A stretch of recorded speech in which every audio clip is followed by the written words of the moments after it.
country planning department, there is not a single guideline given there. There is not a single parameter given them. It's just an open notice asking them, this is the plan, give us your suggestion. And I'm quite sure that 80% of the suggestions that we are going to receive are going to ask for conversions again, irrespective of the landscape and the ecology of the place. So the moment you do that without giving any parameters, you're always going to get into chaos. So let the planners plan it. Let us choose what we want and what we don't want. Let us not get into a situation where everybody stands up in Gram Sabha and says, we want this and we don't want this. So I think that should be the scope, and then only we will be able to move ahead in the right direction on this issue. One more question, say, to anybody, maybe Amit. See, we have been talking about sustainable development in the morning. Now we had a session on environment. And before that, there was a session on people getting out of the state, people with Portuguese passport. We have also a situation where young find this not a place of opportunities. At the same time, we find there is a tourism boom. Now, in this situation, how do you look at the so-called development? And how do you make this place a place of opportunity? Well, I think as a young traveler, and also as, I think, I don't know about the age-wise otherwise, but I have traveled the world, and I'll tell you one thing, is that Goa has been blessed with nature. Goa is surviving on the tourism is because of the nature. There is nothing extraordinary that a person comes to Goa for. Now, it has become a fashion in Goa to oppose every project that comes in Goa. Every village will oppose every project that comes in Goa. So where do the youngsters of Goa or the younger generation of Goa go? So ultimate option to them is to get Portuguese citizenship and enter Europe. But then what are the jobs that they're doing there? Sweepers, waiters. There is I feel sad when I go to airports and I see a lot of young Goans sweeping floors or cleaning toilets. Now, how do you give or generate employment in Goa unless you opt for better industries? If there are no better pay scales in Goa, that's why people travel out of Goa. The best option, that is sustainable development, is very necessary as far as Goa is concerned, because we have to balance environment in such a way that there is enough employment opportunities also. Now, if you see, there is nothing, if by chance some catastrophe happens and if the environment of Goa is destroyed, there is nothing that, that the tourism industry can fall back on. Tourism is dying in Goa. It's a fact. People who are related to the trade will tell you about it. I appear for, the shack owners are my client, the private shack owners are my client, and they have not got enough clientele today to sustain even the basic costs of running their livelihood. Now, what is this that is happening, that is destroying Goa? It's environmental degradation, but not on the side where the industries would be coming. Environmental degradation when it comes to the nature which is close to the beach. Everybody wants to have a sea-facing house. So obviously, you're going to destroy the land which is very close to the beach. Now, ultimately, if you look at it from the different perspective of creating industry, if you see every industry that is intended to come to Goa, it's the people who oppose, the permissions are granted, and then people oppose, then the permissions are revoked. And this is the mind of every industrialist who want to set up in Goa, is that there are better avenues around our state to set up their industry than to set it up in Goa. It's the fault of the government, it's the fault of we people. So it's something to introspect for all of us. Taking this a bit further, I for one, I am not a believer of what Prajal has always said of special status. Not because I do not want it. I would love it. But I always believed that this is something that can never be achieved. But still we will find within our laws, we may be in a position to bring in that status, which, say, without a constitutional amendment we can get. See, if we implement our laws Uh, then we have this tourism industry which has made a huge impact on real estate. If Amit is telling me that there is a build-up of everybody wants a house on the sea face, so many flats are also getting built and they are empty. Nobody is staying there. Maybe at Christmas time, for 10 days somebody will come and occupy. Basically, we will find that the rich from other parts of the country come and buy houses here. We will find that our own people who are settled out of the country also have flats which are occupied at that time for 10 days. Now, why should we maintain Goa as it is for this purpose only? And to my mind, one of the, I somehow don't believe that you can avoid building. Because as long as land is for sale and as long as it is possible to build, unless our laws prohibit building, apartments are bound to come. But we will have to bring in such laws as to make people avoid buying. Say a huge non-occupancy tax. If you have a flat, if you have an apartment which is not used for 365 days, it must be also taxed so much that nobody must buy these flats. So some sort of laws like this will have to come.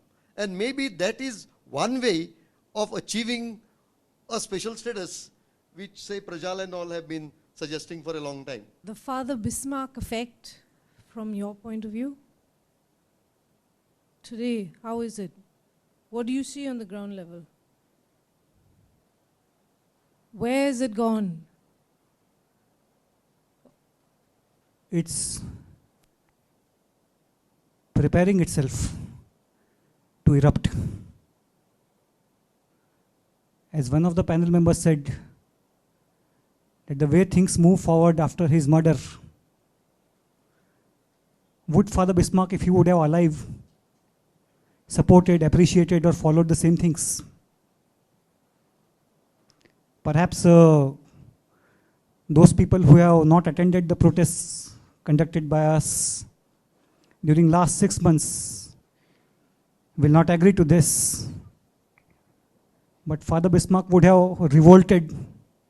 I am using the word revolted, not protested, in a worse way, in a worse language.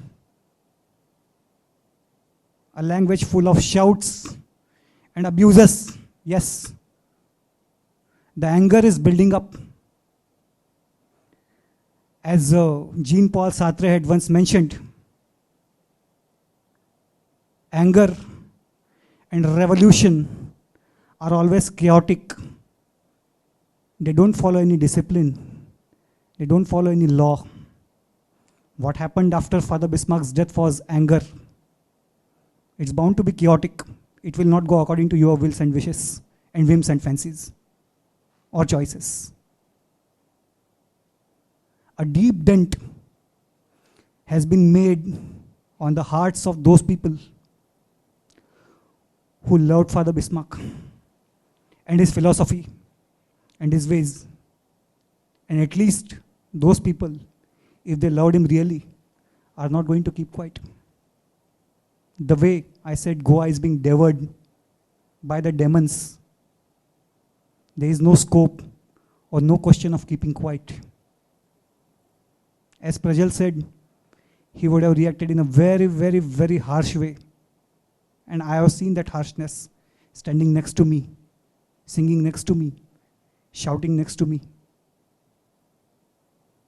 It is not a fashion in Goa to oppose every new coming project.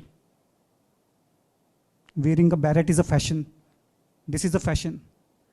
Protesting against the end of your own survival is not a fashion. Father Bismarck's struggle was not at all about Goan identity. It was about Goan survival. Today, Goa as a state, Goa as a culture, Goa as a language, Goa as a way of living is struggling for survival. It's on the brink of end, waiting for a kick from back. And Bismarck effect, the current, the amperage which Father Bismarck has left behind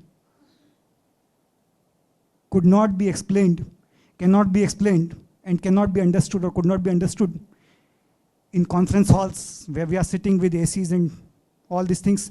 It could only be understood on streets, in fish markets, in chicken and mutton markets, on roads, on footpaths, in heavy rains, under tarpaulin sheets. That was Bismarck. He was a rough person. He was a rugged person. He was a man of streets. He was not a man of conference halls. And that was his biggest speciality. That made him Bismarck. Otherwise, he would have ended up as another obituary in some 5th, 6th, 7th page of Herald. Father Bismarck's effect will be seen when the youths of this state will come to the street demanding severance of their very existence. This battle will not be fought in courtrooms. This battle will not be fought in conferences and press conferences. This battle will not be fought in TV debates. This battle will be fought, and believe me, it will be fought. And thanks to the organizers of this program, the cameras are rolling. This battle will be fought on the streets of Goa. And again, as Sartre said, anger and revolution are always chaotic. In 450 years of Portuguese rule and 60 plus years of independence, Goa has not seen a chaos really worth being called as a chaos. Without breaking the old bridge, a new bridge cannot be constructed. We are here not for destruction. We are here not for mashing up the windpanes of police vehicles.